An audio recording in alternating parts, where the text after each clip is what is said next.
Yang mendengar kisah ini pasti merinding. Kisah kali ini datang dari seorang anak yatim piatu. Kesehariannya adalah seorang pemulung. Suatu hari ia temukan sandal emas yang mewah. Lantas bagaimanakah ceritanya? Pastikan simak kisahnya dari awal sampai akhir. Karena ada pesan-pesan moral dari keseluruhan cerita ini, dan beginilah kisah cerita selengkapnya. Di sebuah desa kecil, hiduplah seorang anak perempuan bernama Rina. Ia berusia 7 tahun dan yatim piatu sejak kecil. Untuk bertahan hidup, Rina bekerja sebagai pemulung, mengumpulkan botol plastik dan barang bekas di pinggir sungai yang mengalir melewati desanya. Suatu pagi, setelah hujan semalaman, sungai meluap dan membawa banyak sampah ke tepiannya. Rina, dengan karung kecil di punggungnya, berjalan menyusuri sungai, mencari barang-barang yang bisa dijual. Saat tangannya merogoh tumpukan sampah, matanya menangkap kilauan emas di antara lumpur dan daun kering. Dengan hati-hati, ia menarik benda itu. Ternyata, itu adalah sebuah sandal emas, bersih dan berkilauan, seolah baru saja dibuat. Rina mengangkat sandal itu tinggi-tinggi, tak percaya dengan apa yang dilihatnya. Siapa yang kehilangan sandal semewah ini? Gumamnya. Ia mencoba mencari pasangannya, menyusuri pinggir sungai, tetapi tidak menemukannya. Pikirannya dipenuhi berbagai kemungkinan. Mungkin ini milik orang kaya yang kehilangan di sungai. Atau, mungkinkah ini sandal ajaib?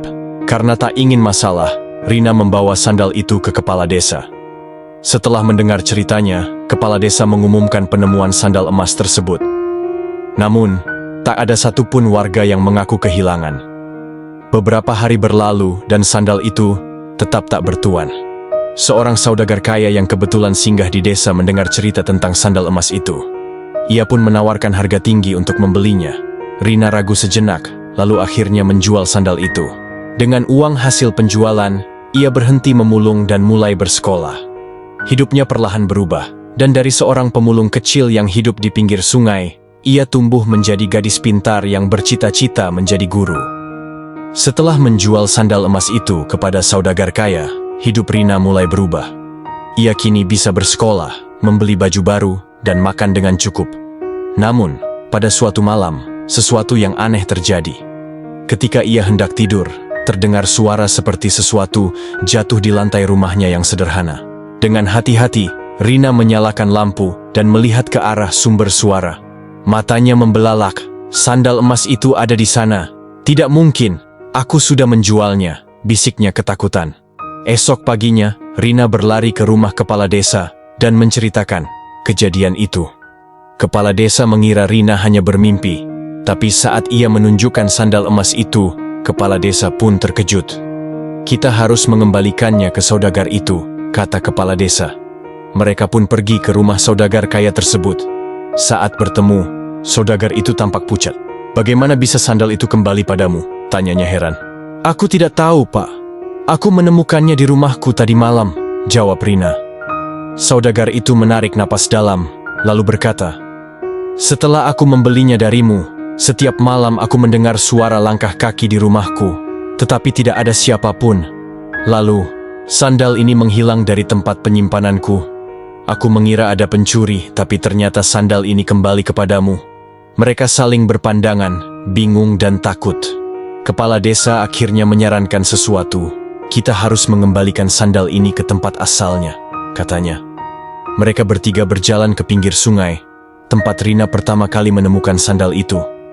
Dengan perlahan, Rina meletakkan sandal emas di tepi sungai. Tak lama kemudian, angin bertiup, kencang dan ombak kecil menyapu sandal itu. Ajaibnya, sandal itu perlahan tenggelam dan menghilang ke dalam air, seolah-olah kembali ke pemilik aslinya. Sejak hari itu, Rina tak pernah lagi melihat sandal emas itu. Namun, hidupnya tetap berubah. Ia semakin giat belajar dan akhirnya menjadi seorang guru yang dihormati di desanya. Orang-orang di desa percaya bahwa sandal emas itu adalah kiriman takdir, menguji siapa yang tamak dan siapa yang berhati baik. Rina, dengan kebaikan dan ketulusannya, telah mendapatkan berkah sejati, masa depan yang lebih cerah. Setahun telah berlalu sejak Rina mengembalikan sandal emas ke sungai. Kini, kehidupannya jauh lebih baik. Ia sudah bersekolah dengan rajin dan tidak lagi menjadi pemulung. Namun, suatu malam, desa dikejutkan oleh kejadian aneh. Seorang nelayan yang sedang memasang jaring di sungai berlari ke rumah kepala desa dengan wajah ketakutan. Ada buaya raksasa di sungai, dan di mulutnya ada sandal emas. Serunya dengan napas tersengal. Kabar itu segera menyebar ke seluruh desa. Warga berbondong-bondong ke tepi sungai untuk melihat sendiri. Benar saja, di tengah sungai yang berarus tenang, seekor buaya raksasa muncul. Tubuhnya besar, bersisik tebal, dan di mulutnya menggigit sesuatu yang berkilauan, sandal emas yang dulu pernah ditemukan Rina. Semua orang ketakutan. Beberapa laki-laki bersenjata tombak bersiap siaga, khawatir buaya itu akan menyerang. Namun, anehnya, buaya itu tidak menunjukkan tanda-tanda ingin menyerang. Ia hanya diam di sana, seolah sedang menunggu sesuatu. Tiba-tiba, kepala desa berbicara. Mungkin sandal ini bukan benda biasa. Mungkin buaya itu penjaganya. Rina yang berada di antara kerumunan merasa tubuhnya bergetar. Dengan langkah ragu, ia maju mendekati tepi sungai. Buaya itu, apa dia mencariku? Bisiknya. Saat Rina berdiri di tepi sungai, buaya perlahan berenang mendekat. Jantung gadis kecil itu berdegup kencang, tetapi entah mengapa, ia tidak merasa takut. Begitu sampai di hadapannya, buaya itu membuka mulutnya perlahan. Sandal emas jatuh ke tanah, tepat di depan kaki Rina. Semua orang terdiam. Mereka menahan napas, menunggu apa yang akan terjadi selanjutnya. Dengan tangan gemetar, Rina mengambil sandal itu.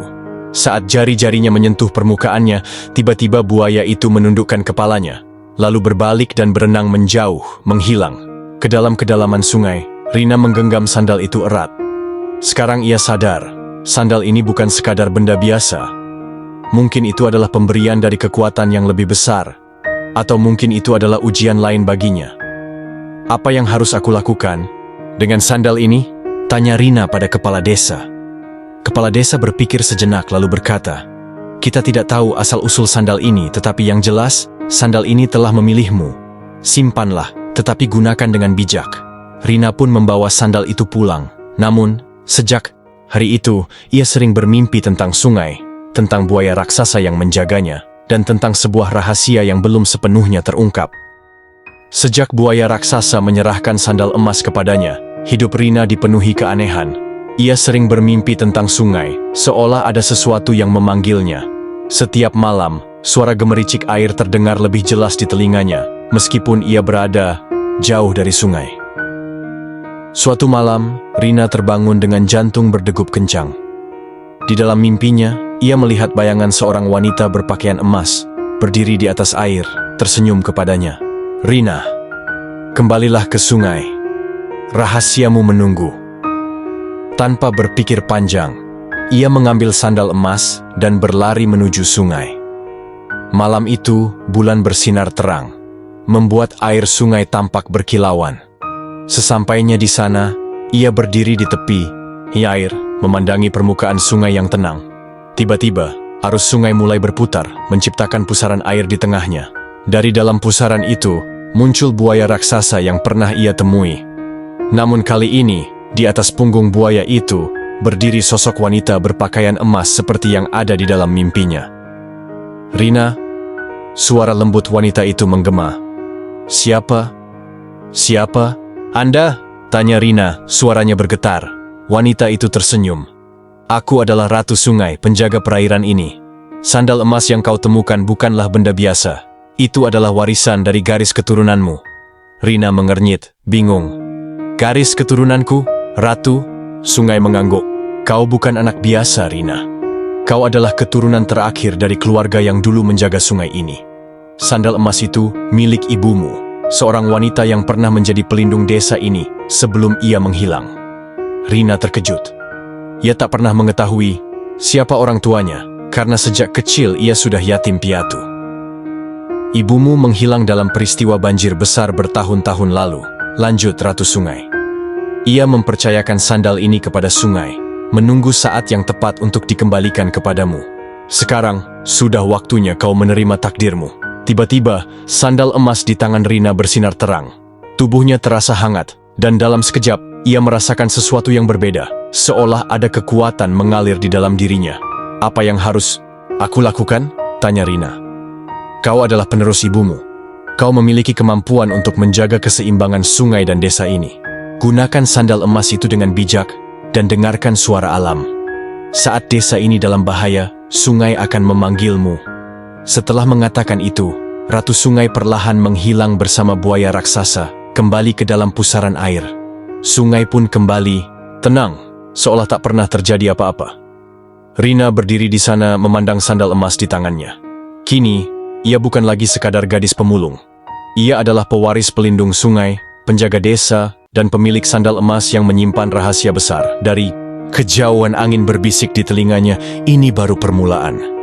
Tahun-tahun berlalu, dan Rina tumbuh menjadi gadis yang cerdas dan bersemangat. Berkat sandal emas dan berkah yang diterimanya dari Ratu Sungai, ia semakin rajin belajar. Dengan bantuan kepala desa dan beberapa dermawan yang terinspirasi oleh kisahnya, Rina mendapatkan beasiswa untuk melanjutkan pendidikan. Meskipun banyak yang menawarinya kesempatan untuk bersekolah di kota, Rina memilih untuk tetap dekat dengan desanya. Ia ingin menjadi dokter, agar bisa membantu orang-orang di tempat ia dibesarkan. Perjuangan. Menjadi dokter perjalanan Rina tidak mudah. Ia harus bekerja keras, belajar siang dan malam, sambil tetap menjaga hubungan dengan sungai yang telah memberinya keajaiban. Sesekali, ia masih bermimpi bertemu Ratu Sungai, yang selalu mengingatkannya agar tidak melupakan akar dan takdirnya. Setelah bertahun-tahun menempuh pendidikan, akhirnya Rina berhasil menjadi seorang dokter. Saat kembali ke desanya, ia disambut dengan sukacita.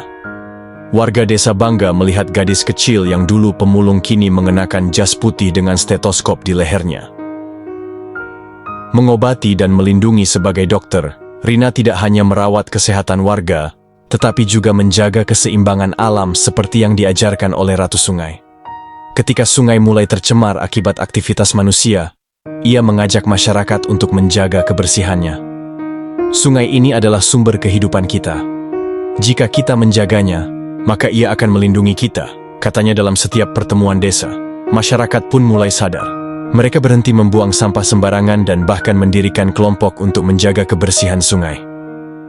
Keajaiban sandal emas. Suatu hari, wabah penyakit melanda desa. Banyak orang jatuh sakit, termasuk anak-anak kecil. Rina bekerja tanpa lelah untuk merawat mereka, tetapi obat-obatan mulai menipis. Di tengah kegelisahannya, ia bermimpi lagi tentang Ratu Sungai. Gunakan sandal emas. Air sungai adalah obatnya. Rina terbangun dengan keringat dingin. Ia segera berlari ke sungai, membawa sandal emasnya. Begitu ia mencelupkan sandal itu ke dalam air, sesuatu yang ajaib terjadi. Air sungai menjadi jernih, berkilauan, dan terasa lebih segar dari biasanya. Dengan hati-hati, Rina membawa air itu untuk diminumkan kepada pasiennya. Perlahan, mereka mulai sembuh. Sejak kejadian itu, Rina semakin yakin bahwa sandal emas bukan sekadar benda biasa. Ia adalah simbol dari takdirnya, sebagai dokter yang tidak hanya mengobati dengan ilmu, tetapi juga dengan berkah dari alam. Akhir bahagia berkat kerja keras dan dedikasinya, desa Rina menjadi lebih sehat dan sejahtera. Ia membuka klinik kecil untuk merawat masyarakat, dan banyak orang dari desa-desa lain datang kepadanya untuk berobat. Namun, meskipun telah menjadi dokter sukses, Rina tidak pernah melupakan jati dirinya. Setiap malam, ia masih berjalan ke tepi sungai, mendengar bisikan air, dan mengingat pesan Ratu Sungai. Ia tahu, selama ia tetap setia menjaga alam dan membantu sesama, sandal emas itu akan selalu bersamanya, sebagai pengingat bahwa takdir telah memilihnya untuk menjadi lebih dari sekadar pemulung. Ia adalah pelindung, penyembuh, dan harapan bagi desanya.